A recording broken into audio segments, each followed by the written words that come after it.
ভাই জীবনে অভাগার নাম শুনছেন আপনারা কখনো? হয়তো শুনেছেন না তো দেখেননি, কিন্তু আমার মতন অভাগা মনে হয় পৃথিবীতে নেই কেউ।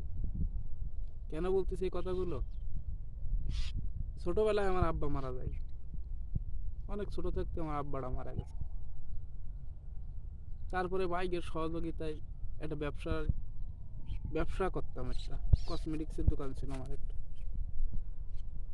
কসমেটিক্সের দোকানটাও লস মস খাইয়ে চলে যায় কসমেটিকের দোকানটাও। তারপরে গেলাম বিদেশ। বিদেশ যাওয়ার পরে 6 মাস কোনো কাজ কাম পাইনি, খাইয়ে না খাইয়ে শরীরে রোগ বাধায় নিয়ে থাকতে পারলাম না, চলে আসলাম দেশে। দেশে আসার পরে কি করব, একটা লোনের জন্য আবেদন করিলাম প্রবাসী কল্যাণ ব্যাংকে।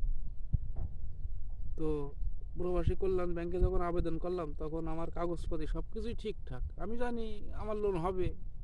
কিন্তু এত কপাল অপায় আমি আমি কোনোদিন কল্পনা করতে পারিনি। কাগজপাতি জমা দিলাম, দেওয়ার পরে বললে ভাই লোন আপনার হবে না। তখন আমি ভাবলাম যে আসলে আমার আমার আমি আমি আসলে আমি ভালো না, আমি খারাপ, আমি আমার আমার দ্বারা কোনো কিছু হবে না। তো লোন যখন হবে না তখন মনটা খারাপ হয়ে গেল। আমি চলে আসতেছি বাড়ি। বাড়ি আসার সময়টায় আমাদের এলাকার একজন পরিচিত ভাই, ওর সাথে দেখা হয়েছে। দেখা হওয়ার পরে ও বলতেছে আমারে যে ভাই বাড়ি যাবেন? তা আমি করছি ভাই বাড়ি তো যাবো, তার মোটর সাইকেল আছে। তা কথা চলে না একসাথে যাই। তা ভাই বিশ্বাস করেন আমি গাড়িতে উঠতেছি আর ভাবতেছি যে এই গাড়িতে উঠতেছি, এর গাড়ি পুলিশই ধরবেন, কারণ আমার কপালটা খারাপ। আমি যেখানে যাই মানুষ সাইতে হাত দিলে শোনা হয়ে যায়, আর আমি যদি শোনাইতে হাত দিই সেটা ধুলো হয়ে যায়। তো আমি গাড়িতে উঠতেছি আর এটা ভাবতেছি। তা ভাই বিশ্বাস করেন ওর কাগজপাতি মাতি সব কিছু আছে, শুধু গাড়িতে দুইটা লুকিং গ্লাস নেই। দুইটা নেই, একটা লুকিং গ্লাস নেই। তো তার জন্যই আজ আসতেছি, গাড়িতে উঠে আসতেছি, গাড়ির সামনে আসলে আমাদের সার্জেনের ধরেছে। ধরার পর আমি ওর কাছে জিজ্ঞেস করতেছি ভাই কাগজপাতি মাতি কি সব কিছু আছে? কাছে ভাই সব কিছু কমপ্লিট, সমস্যা নেই। তা ভাই বিশ্বাস করেন ওই লুকিং গ্লাসের জন্যই সম্ভবত মনে হয় 2500 টাকার একটা মামলা দিয়েছে।